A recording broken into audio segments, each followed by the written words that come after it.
Hi friends, मेरा नाम है यशोवर्धन और ये है हजेला आईएएस अकेडमी का यूट्यूब का प्लेटफॉर्म हजेलाज आईएएस।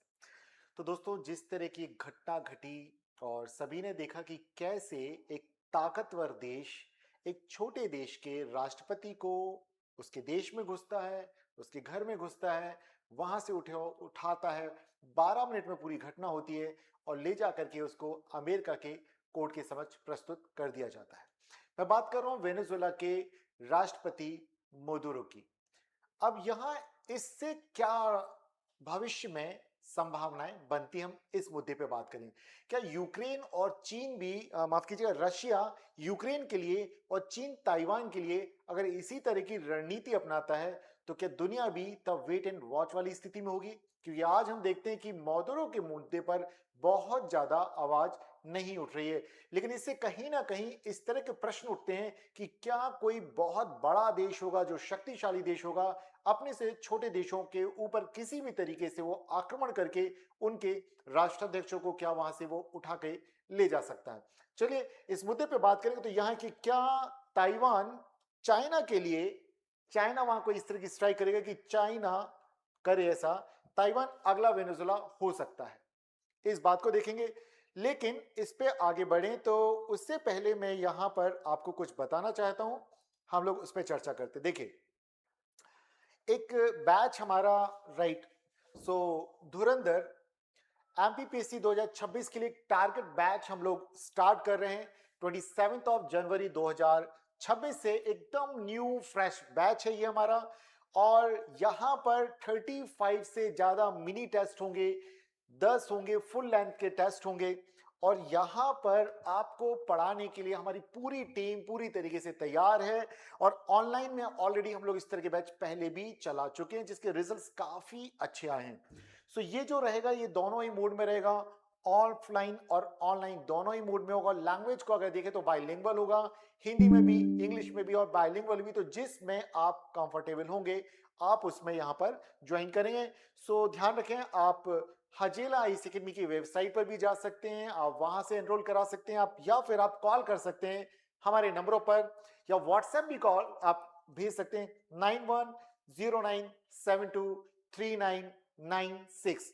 दूसरा नंबर है 9179023996। तो आप इन दोनों नंबरों पे आप संपर्क कर सकते हैं और आपको जिस भी तरह की, आपको किसी भी तरह का गाइडेंस चाहिए, राय चाहिए, वो मिलेगी। यदि आप किसी फैकल्टी से, मेंटर से बात करना चाहते तो वो भी आपको यहाँ उपलब्ध होगा। चलिए, सो आप ध्यान रखें, ये एक बार आप आइए और डेमो भी आप ज्वाइन कर सकते हैं।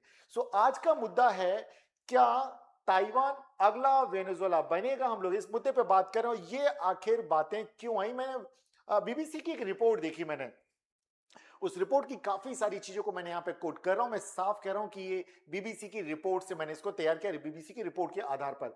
तो वेनेजुएला पर अमेरिका का जो सैन्य हमला हुआ है और वहां के नेता निकोलस मादुरो को जिस तरह से अमेरिका हिरासत में लेकर के चला गया, और एक तरह से ये अंतरराष्ट्रीय कानूनों का उल्लंघन और किसी देश की संप्रभुता के ऊपर सीधा सीधा आक्रमण है।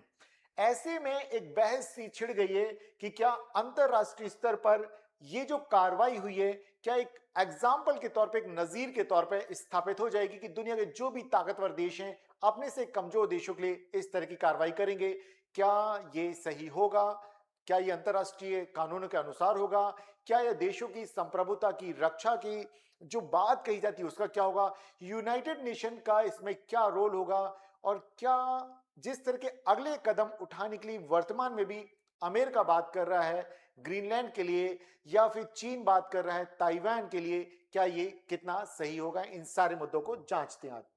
तो अब यहां देखा जाए तो कई रक्षा विश्लेषक यहां पर कहते हैं कि चाइना भी अपने जुरीश सैन अड्डे पर ताइवान के राष्ट्रपति भवन और वहां के सरकारी ढांचों की रेप्लिका तैयार कर रखी है, और वहां पर वो डीकैपिटेशन स्ट्राइक यानी कि शीर्ष नेतृत्व को निशाना बनाने वाले अभियानों की तैयारी करता रहता है।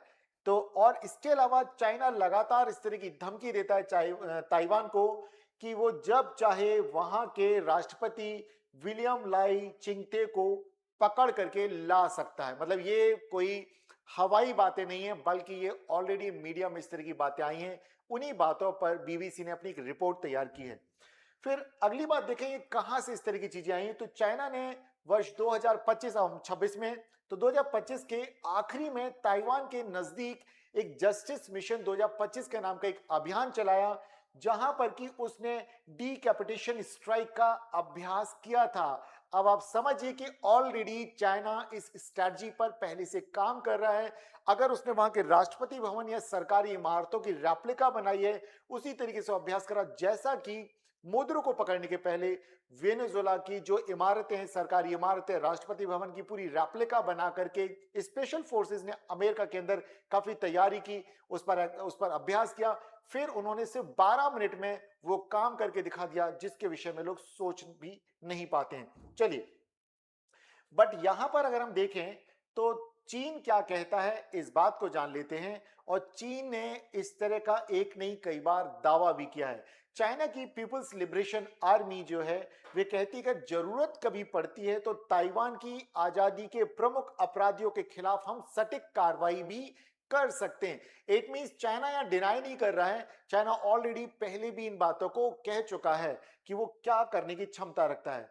हालांकि चीन की जो धमकियां हैं, ताइवान इन्हें काफी गंभीरता से लेता है और वे कहता है कि यस, ऐसा होने की संभावना है। तो यहां पे कुछ मीडिया हाउसेस हैं, वे क्या, तो देखिए, online news portal star media और यूनाइटेड डेली न्यूज, इन सभी मीडिया हाउसेस या जो है मीडिया प्लेटफॉर्म्स इस तरह की बात कह रहे हैं। वे कहते हैं कि ताइवान अगला वेनेजुएला हो सकता है। ये ताइवान का मीडिया कह रहा है, राइट, क्योंकि अमेरिका की जो ब्लॉकेड और डीकैपिटेशन की जो रणनीति है, चीन भी ताइवान के विरुद्ध इसी तरह के कदम उठाने की बात बार बार करता है, इस तरह की धमकी वो बार बार देता है। तो राइट, उसके पास ये कैपेसिटी भी है, वो इतना कैपेबल है कि वो ऐसा कर सकता है।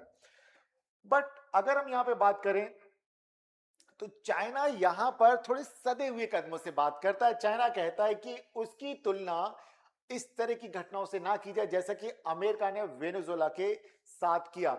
और ये कौन कहता है? चाइना की जो सरकारी समाचार एजेंसी सिन्हुआ, वहां से बात निकल के आती है कि चाइना की तुलना अमेरिका के वियतनाम की जो प्लान है उसके साथ ना किया जाए, जैसे ऑपरेशन फाइनल रेज्यूल कहा जाता है, राइट। अब यहां पर अगर हम बात करें, वे कहते तो जरूर है कि चीन एक शांति प्रिय देश है और ऐसा वो नहीं करना चाहता, लेकिन लेकिन साथ ही यहां पे हमें ये भी जानना होगा कि चाइना का एक और, देखिए, चाइना के झुकाव रखने वाले एक ताइवानी अखबार है चाइना टाइम्स की एक रिपोर्ट में वे कहते हैं क्या कि institute for national defence and security research के एक हवाले से वे यहाँ एक खबर रखते हैं कि चीन लंबे समय से ताइवान की मिलिट्री, पुलिस और राष्ट्रपति की सुरक्षा से जुड़े हुए जो कर्मचारी हैं उनमें घुसपैठ की लगातार वो कोशिशें कर रहा है। इस तरह की गतिविधियां कई बार सामने आई हैं और ये कुछ वैसा ही है जैसा कि सीआईए ने मादुरो के जो बॉडीगार्ड्स हैं उनमें घुसपैठ कर रखी थी। एक एक खबर, मादुरो की एक एक सेकंड की जो खबर थी वो अमेरिका को प्राप्त हो रही थी, इसलिए अमेरिका इतने सफल तरीके से इस तरह का अभियान कर पाया कि वहां से मादुरो को उठा करके वो यूएस लेके जा पाया। लेकिन इसकी संभावना क्या, ये ऐसा हो सकता है क्या? ताइवान के साथ भी वेनेजुएला जैसा ही होने की कितनी संभावना है, क्या पॉसिबिलिटीज हैं? अब जरा इन्हें जांचते हैं कुछ विश्लेषकों की नजर से। देखिए, अमेरिका ने वेनेजुएला में जो अपने ऑपरेशंस करके जो बातें दिखाई हैं, जैसे कि उसने बताया कि उसकी इलेक्ट्रॉनिक वॉरफेयर क्षमता चाइना से बेहतर है। और ध्यान रखा जाए इस बात का कि ताइवान जो भी रक्षा उपकरण इस्तेमाल करता है वो चाइना के नहीं है बल्कि अमेरिका के हैं। और वहीं लैटिन अमेरिकी देशों में जो भी रक्षा उपकरण इत्यादि वे तकनीक इस्तेमाल कर रहे थे वो उस पर डिपेंडेंट थे अमेरिका के ऊपर, तो अमेरिका के पास उसकी सारी कार्ड थी। तो यहां देखा जाए तो इलेक्ट्रॉनिक वॉरफेयर क्षमताएं अमेरिका की जो है वे ज्यादा बेहतर है, ये पता चला। और वहीं के जो सिस्टम है पूरी तरह से ताइवान के पास अमेरिका के बने रडार्स हैं, कम्युनिकेशन सिस्टम है जो कि चाइना के सिस्टम से कई गुना बेहतर हैं। और इन्हें निष्क्रिय कर पाना अभी के इस समय में चाइना के लिए पॉसिबल नहीं है। और ये काफी कुछ हम ऐसा भी समझ सकते हैं कि जब ऑपरेशन सिंदूर के समय में किस तरह से चाइना के बने हुए रक्षा उपकरण फेल हो गए थे और वहां पे भारत ने उन्हें मात दे दी, या भारत जिस फाइटर जेट को इस्तेमाल करता है तो जो पाकिस्तान ने जिन मिसाइलों का इस्तेमाल किया जो चीन निर्मित थी, वे कामयाब नहीं हो पाई। इसके अलावा यूनाइटेड डेली न्यूज में एक और लेख है जो कि एशिया पैसिफिक डिफेंस मैगजीन के एडिटर इन चीफ चेंग ची वेन ने लिखा है। वे क्या कहते हैं इसको जानते हैं। वे कहते हैं कि ताइवान की स्थिति वेनेजुएला से अलग है क्योंकि ताइवान के राजनीतिक और सैनिक हलकों में चीन की घुसपैठ उतनी ज्यादा नहीं है जितनी कि लैटिन अमेरिकी देशों में है। तो ये भी एक बड़ी चीज है जो अलग करती है, लेकिन फिर भी ये सारी बातें एक तरफ हो जाती हैं अगर चाइना इस तरह का करने की कोशिश करती है और अमेरिका वहां काउंटर नहीं करता है, ताइवान को बचाने की पहल अगर नहीं करता है, तो ताइवान के लोग इस बात को बहुत गंभीरता से ले रहे हैं कि अगर चाइना इस तरह से करता है तो राइट वे भी अलर्ट रहेंगे इस तरह की कार्रवाइयों के विरुद्ध। अब यहां पर अगर हम बात करें कि एंटी डिकैपिटेशन यानी शीर्ष नेतृत्व की सुरक्षा हमेशा से ताइवान की सेना का प्रमुख फोकस है, तो वे पहले से जानते हैं कि कभी भी जो चीन पूर्व में भी इस तरह की धमकियां दे चुका है वे ऐसा कर सकते हैं, तो वे पहले से इस तरह की तैयारी में हैं। इसके लिए ताइवान की जो स्पेशल फोर्सेस हैं वे लगातार अमेरिका के साथ न केवल अभ्यास करती हैं बल्कि डिफेंस इक्विपमेंट्स, रडार इत्यादि जो है वे भी अमेरिका के भी इस्तेमाल करते हैं। तो चाइना इस बात को माफ कीजिए, ताइवान इस बात को बिल्कुल भी हल्के में नहीं ले रहा है।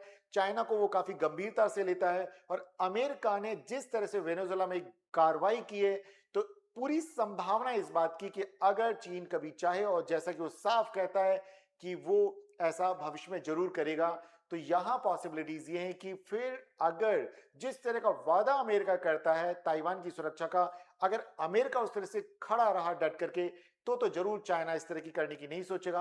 लेकिन यदि अमेरिका और चीन में ही कोई गुप्त समझौता हो जाता है तो ये तय मान के चलिए कि ताइवान अगला वेनेजुएला बनेगा। तो अब किसका नंबर आएगा? तो अभी नंबर आएगा ताइवान का, फिर नंबर आने की संभावना दिख रही है ग्रीनलैंड की, फिर दिखता है कोलंबिया की, तो सबका नंबर आएगा।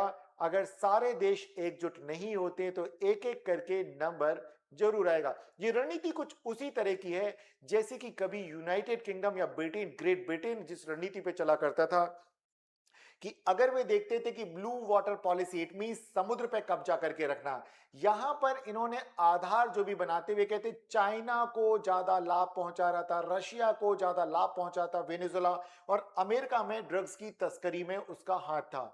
ये सारे आरोप लगाए गए। अगर ग्रीनलैंड की बात करें तो ग्रीनलैंड के लिए वो यही कहते कि चारों तरफ से ग्रीनलैंड को अमेरिका और चीन के युद्धपोतों का आना जाना है। ऐसे में राष्ट्रीय सुरक्षा के नाम पर वे ग्रीनलैंड को हथियाने की बात करने लग गए हैं। तो वो दिन दूर नहीं कि जब इसी तरह की रणनीति पर चल के चाइना कहेगा कि चाइना की सुरक्षा के लिए ताइवान का चीन में मिलना जरूरी है। चलिए दोस्तों, फिर अगले वीडियो में मिलेंगे। तब तक इस विश्लेषण पर आपके क्या विचार हैं कमेंट बॉक्स में जरूर बताइएगा। और जो हमारा एक लेटेस्ट बैच है राइट, उस पर जरूर आप ध्यान दें कि उस बैच में जो 27 जनवरी से एक नया बैच स्टार्ट हो रहा फॉर एमपीपीएससी टारगेट बैच है, जिसमें 70 दिनों की क्लासेस में एक तैयारी कराई जाएगी। और ये बैच उनके लिए ज्यादा बेनिफिशियल हो जो पहले से तैयारी कर चुके हैं एकदम टारगेटेड वे में, जिन्हें तैयारी करना तो वे इस बैच को जरूर ज्वाइन करें। बिगनर्स भी अगर चाहें तो वे कर सकते हैं, लेकिन वो हमारे साल भर वाला जो प्रोग्राम है उसको ज्वाइन करें तो उनको ज्यादा बेनिफिट होगा। राइट फ्रेंड्स, तो फिर मिलते हैं अगले दिन एक नए विषय के साथ एक नए वीडियो में। तब तक अपनी लर्निंग की जर्नी को जारी रखिएगा। थैंक यू फ्रेंड्स, नमस्कार।